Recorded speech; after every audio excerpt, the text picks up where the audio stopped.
What you should know about your brain.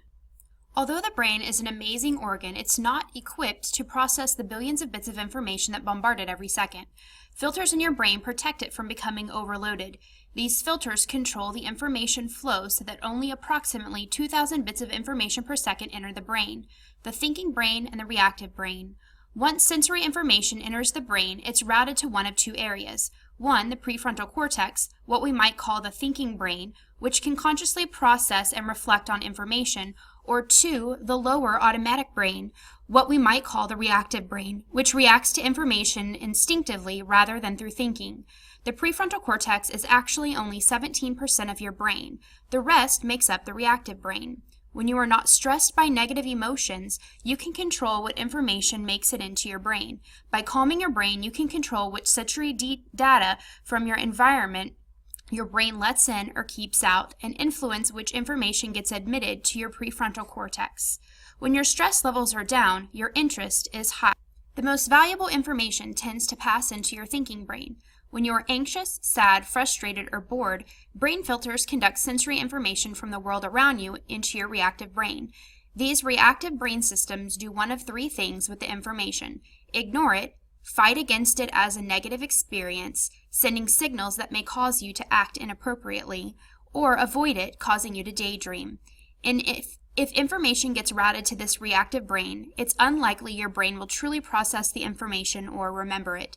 Three major brain elements help control what information your brain takes in: the reticular activating system, the limbic system, and the transmitter dopamine. Let's look at how you can help each one work in your favor. RAS, the gatekeeper. The first filter that data passes through when entering your brain is the reticular activating system, RAS, located at the lower back of your brain stem. The RAS receives input from sensory nerves that come from nerve endings in your eyes, ears, mouth, face, skin, muscles, and internal organs and meet at the top of your spinal cord. These sensory messages must pass through the RAS to gain entry to your higher thinking brain. You will learn more successfully if you keep the RAS filter open to the flow of information you want to enter your prefrontal cortex. If you build your power to focus your attention on the sensory input that is most valuable and important to attend to at the moment, the important input will make it into your thinking brain. If you feel overwhelmed, your reactive brain will take over.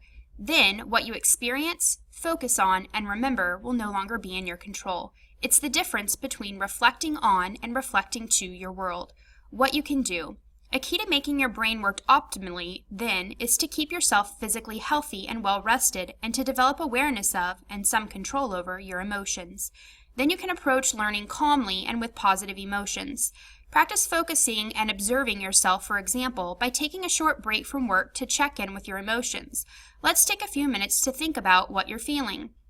If it's a good feeling, take time to enjoy it and consider how your good emotional state affects your thinking. Do you understand more and get ideas about what you might do with the information you're learning? If you don't like the way you're feeling, think about times you felt a similar negative emotion like anxiety or loneliness. What has helped you return to a better mood in the past? Even though you're not sleeping, you can think of such brain breaks as synapses because they let your brain replenish neurotransmitters like dopamine, which we'll discuss shortly. As you become aware of your emotions, you build brain networks that help you control your actions with your thinking brain. It also helps to do something active during a short break, such as toss a ball back and forth with a classmate, saying a word related to your lesson each time you catch the ball. The limbic system, your emotional core. After the information coming in through your senses gets through the RAS, it travels to the sensory intake centers of your brain. New information that becomes memory is eventually stored in the sensory cortex areas located in the brain lobes that are each specialized to analyze data from one of your five senses. These data must first pass through your brain's emotional core, the limbic system, where your amygdala and hippocampus evaluate whether this information is useful because it will help you physically survive or bring you pleasure. The amygdala is like the central train routing station. It's a system for routing information based on your emotional state. When you experience negative emotions like fear, anxiety, or even boredom, your amygdala filter takes up excessive amounts of your brain's available nutrients and oxygen. This Put your brain into survival mode, which blocks entry of any new information into your prefrontal cortex. For example, suppose your day starts off badly. You overslept, had no time for breakfast, and have too many things to do before school. You're worried about whether your friends will sit with you at lunch and afraid that the mean kid in your class will say hurtful things to you. It's not only your body that suffers on this kind of day. Your brain is also stressed. The stress closes off the pathways through the RAS and amygdala that direct information into your thinking brain and memory centers. Unless you restore a positive mood, you won't learn much on this particular school day. But if you can turn things around to become calm and focused, your amygdala will decide to send new information to your prefrontal cortex. The picture above shows the limbic system, which is the emotional center of your brain. The shaded areas show major components of the limbic system deep within your brain. What you can do: slow down and take a moment to reflect instead of react when you take a test at school or face social conflicts with friends. You might take a deep breath and visualize yourself in a peaceful place. Another technique that helps you choose what to do with your emotions, something only humans can do, is to imagine you're directing yourself in a play. You're the director sitting in a balcony seat watching an actor, the emotional you, on stage below. What advice would you give the emotion-filled actor on the stage if he or she had been pushed by a classmate and wanted to hit back, for example? This technique helps you move away from your reactive brain and tap your thinking brain, where memories that might help you are stored.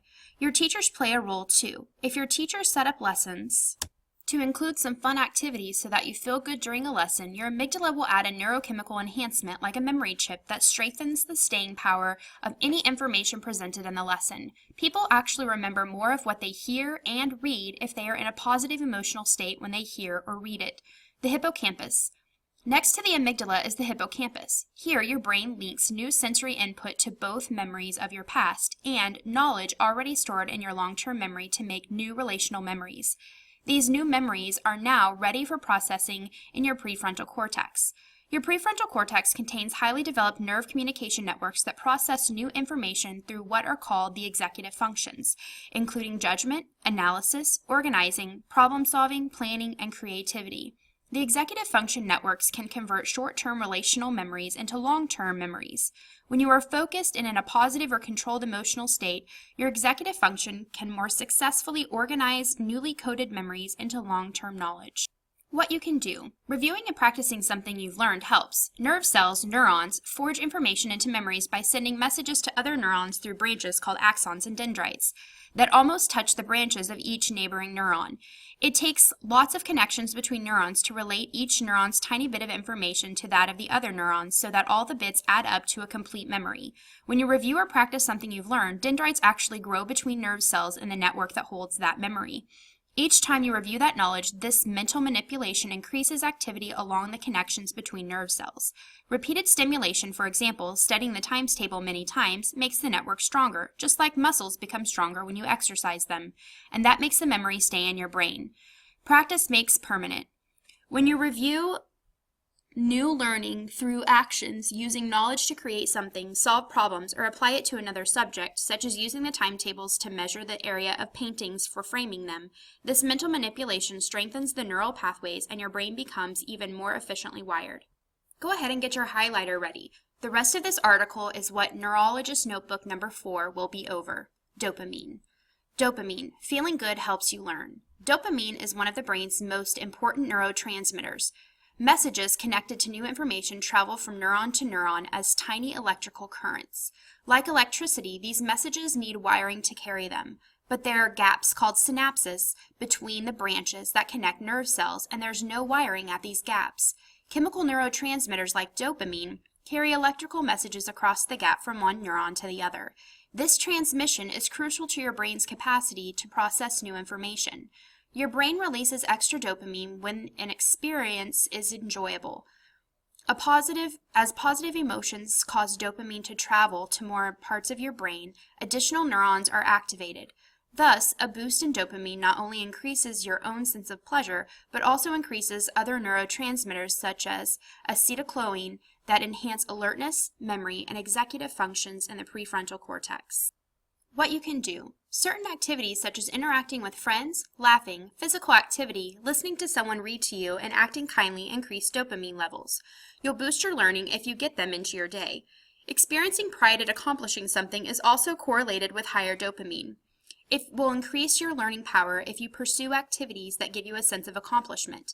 Think about your personal strengths, such as an artistic ability, leadership, helping classmates resolve conflicts, athletic skill, or even qualities like optimism, kindness, and empathy. Use these skills to do projects you want to do and do them well, and you'll find you can use your brain power more successfully to make judgments and solve problems. You now have the power to use your most powerful tool to achieve the goals you choose. Congratulations on the dendrites you've grown along the way.